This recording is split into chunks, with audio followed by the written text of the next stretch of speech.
అమ్మా, ఇంకొక ప్రశ్న. ఎక్కువగా భార్యాభర్తలు గొడవలు పడి విడాకులు కావాలని చెప్పి కోర్టులకు వెళ్ళి ఒకళ్ళ మీద ఒకళ్ళు కేసులు పెట్టుకుంటున్నారు. అలాంటి వాళ్ళకి నువ్వేం చెప్తావు? పెళ్ళైన సంవత్సరానికే విడిపోతున్నారు ఈ కాలం పిల్లలు. అవును, కావాలని పెట్టుకుంటున్నారు. అది విడిపోతున్నారు అంటే మళ్ళీ వాళ్ళు కలిశారు, కోర్టుకు వెళ్ళాక కలిశారంటే వాళ్ళ ప్రేమ అభిమానం ఉండదు. ఏదో కోర్టుకు వెళ్ళాం కదా, వచ్చింది కదా, తప్పదు కదా అనే కాపురాలు చేస్తారు తప్పని అభిమానం, పిల్లల మీద అభిమానం, మూడు మీద అభిమానం ఉండదు. ప్రేమ అభిమానం ఉండదు. కోర్టుకు వెళ్ళకుండా ఉన్నసేపు ఉన్న అభిమానం అప్పుడు కోర్టుకు వెళ్ళాక ఉన్నది అభిమానం వేరు. అందుకని వెళ్ళకుండా ఉండడానికే ఇది అవ్వాలి. అయినా కోర్టుకు విడాకులు కావాలని వెళ్ళినా కోర్టు కూడా విడాకులు మూడుకు పెళ్ళడానికి కూడా విడాకులు ఇవ్వరు. ఏంటి, వాళ్ళని తిప్పితే వాళ్ళే కలుస్తారు కదా. ఆ మూడు పిల్లం కలిసి ఉంటారనే ఉద్దేశంతో కూడా ఏ జడ్జి ఏ కోర్టు కూడా విడాకులు ఇచ్చినట్టుగా ఇవ్వదు కాగితాలు.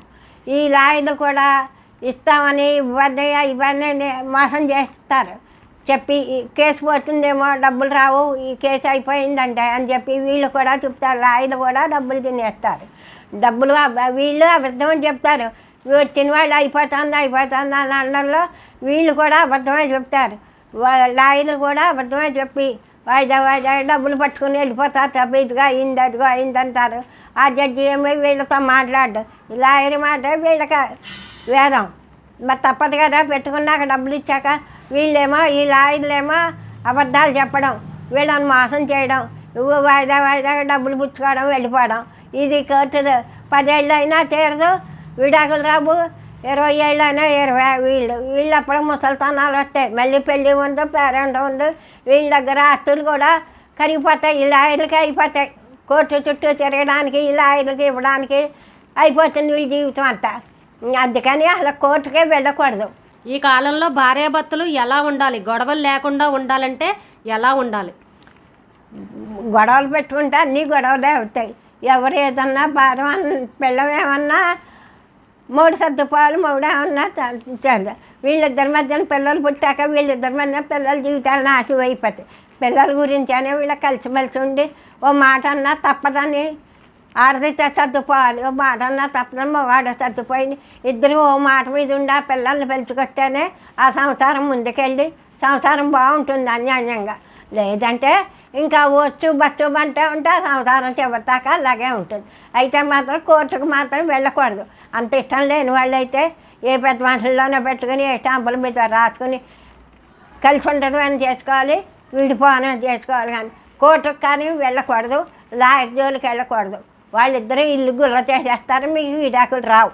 ఈ కాలంలో అత్త కోడళ్ళు ఎలా ఉండాలి? మీ కాలంలో ఎలా ఉండేవారు? ఇప్పుడు ఈ కాలంలో ఉన్న పిల్లలకి నువ్వేం చెప్తావు?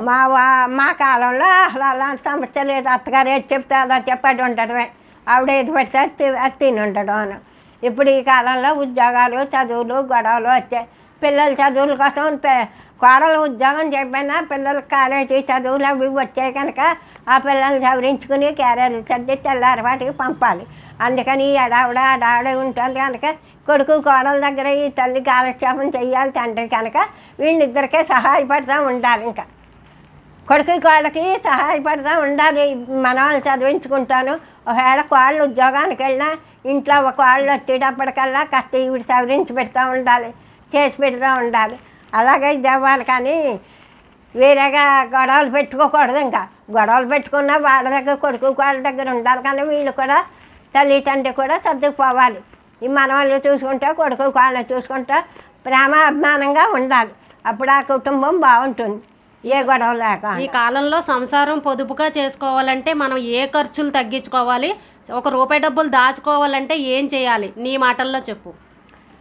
ఏం చేయాలంటే మనం ఇప్పుడు వచ్చే ఖర్చులన్నీ వేస్ట్ ఖర్చులే జరుగుతున్నాయి. అందరూ చేసి చూసిందల్లా, చూసిన బొమ్మల్లా కొనడం, చూసింది ఏదో కొనడం, అది అంతా కొనడం, అవన్నీ వేస్ట్. ఆ బొమ్మలు సోకులు అన్నీ చేయడం, మళ్ళీ దుమ్ము పట్టేసి ఇది అయిపోతే మళ్ళీ పెంట్లో పారాయడం. ఈ చీరలని మేకప్లని ఇలాంటివన్నీ ఏవో చేస్తున్నారు. అలా ఏదో ఒబ్బడిగా సంసార లక్ష్యంగా నలుగురిలోకి వెళ్ళినా మనం వేసాన్ని పెంచుకుండగా ఉండేలాగా చూసిన వాళ్ళే కొనకుండా తెచ్చిన మగాడు తెచ్చిన జీవితం సరిపెట్టుకునేలాగా ఒబ్బడిగా ఉండో రూపాయి జాగ్రత్త పట్టుకు పిల్లల్ని కూడా చదివించుకుని ఇప్పుడు అన్నీ క్లాస్ చదువులు అయిపోయాయి. జీతాలు అవి కట్టడం ఎక్కువైపోయింది, ఫీజులు కట్టడం, అవన్నీ సరిపెట్టుకుంటే మనం ఆడాడడం కూడా మనకు వచ్చే దాన్ని బట్టి ఒబ్బడిగా చేసుకోవడం మంచిది.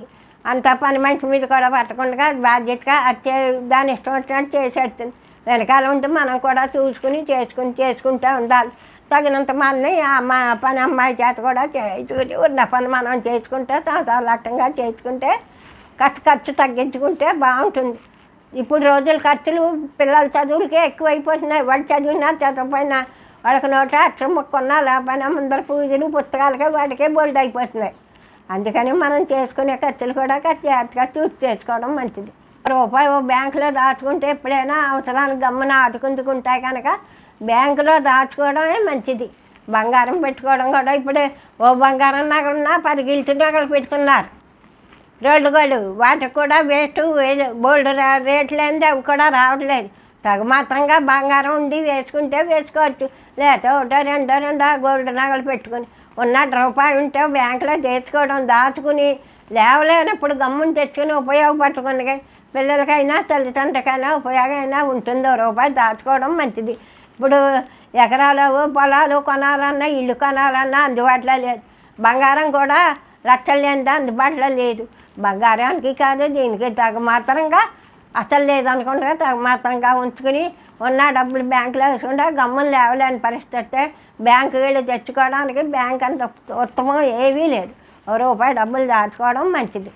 భార్యాభర్తలు ఇద్దరు ఈ రోజుల్లో ఉద్యోగాలు చేస్తున్నారు. వాళ్ళిద్దరూ ఒకరికొకరు సాయం చేసుకునే విధంగా ఉండాలంటే ఎలా ఉండాలి? సాయం చేసుకుని భార్యాభర్తలు ఉద్యోగం చేసుకుంటున్నారు అంటే భార్య వెళ్ళాలి, తను వెళ్ళాలి. ఇద్దరు కలిసి పిల్లల్ని ఉంటారు, పిల్లల్ని కాలేజీకి పంపాలి.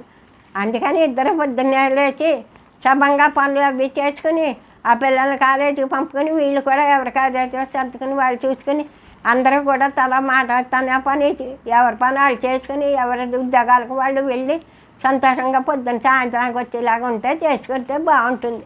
ఓ మాటకి వాళ్ళ ముందర ఎవరి పనులు వాళ్ళు చేసుకోవాలి. కానీ అస్తమానం చిరాకు పడిపోతే బాగోదు. అవతల తనకి ఆఫీసులో తనకు తగ్గదు ఉంటుంది. ఉద్యోగానికి కడితే పెళ్ళానికి తగ్గదు, పెళ్ళానికి ఉంటుంది. ఇంట్లోనే చేసుకోవాలి.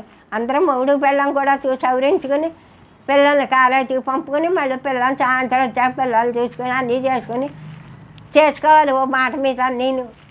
అంతేకాని అస్తమానం చిరాకు పడితే మాత్రం కుదరదు, ఆడాళ్ళైనా మగాళ్ళైనా. ఈ కాలంలో ఆడపిల్లలు కానీ మగపిల్లలు కానీ ప్రేమ వివాహాల్లో విఫలమవుతున్నారు. ప్రేమలు లవ్వులు అని ఇష్టం వచ్చినట్టు పిచ్చి పిచ్చి పనులు చేస్తున్నారు. అలాంటి వాళ్ళకి నువ్వేం చెప్పదలుచుకున్నావు? మీ కాలంలో ప్రేమలు ఎలాగుండేవి, ఈ కాలంలో ప్రేమలు ఎలాగున్నాయి? మా పిల్లల్లో ప్రేమలు అంటే ఏమీలో పెద్దవాళ్ళు ఏది చెప్తే అదే చేయడం, వాళ్ళు ఏది చూపిస్తే అదే కాదు. వీళ్ళు తల్లి తండ్రి ఇప్పుడు ఎంతమందిని చూస్తున్నాను. తల్లి తండ్రి చదివించిన వాళ్ళు, పెద్ద చేసిన వాళ్ళు 25 ఏళ్ళు వచ్చాక చూసి డిగ్రీలు చదివించి ఉద్యోగాలు వేసిన వాళ్ళు పెళ్లి చేయరా? తల్లి తండ్రిని మోసం చేసేసి ప్రేమ అనడం వేరే చోట వెళ్ళడం అది చాలా తప్పు. 25 ఏళ్ళు వచ్చిన పిల్లలు చాలా ఈ ఆడపిల్ల కాలు కదిపితేనే కదా వాడు మగాడు వస్తాడు ఇవతలకి. ఆడపిల్లలదే తప్పు. ఎందుకా ప్రేమ? ఇన్ని చేసిన వాళ్ళు పెళ్లి చేయలేరా? వాళ్ళు ఇన్ని డబ్బులు ఖర్చు పెట్టి చేయలేరా? 25-30 ఏళ్ళు వచ్చా మళ్ళీ ప్రేమ మొగుడు చూడలేరా? వీళ్ళది ఆడపిల్లలదే తప్పది. అలాంటి వాళ్ళలో ప్రేమను దిగిన వాళ్ళని మొత్తానికి వదిలేయాలి. తల్లిదండ్రులు చదివిస్తున్నారు, చూస్తున్నారు, చేస్తున్నారు. వీళ్ళని కాదని ఇంకోటి ప్రేమించి ఇంకోటితో వెళ్ళిపోయిందనుకో వదిలిపారాడే. ఇంకా దాని మీద జీవితం మీద విసుగు పెట్టేసుకోవాలి. ఇంకా అనవసరం అది. ఇన్ని చేసిన వాళ్ళు చేయరా వాళ్ళు తల్లిదండ్రి?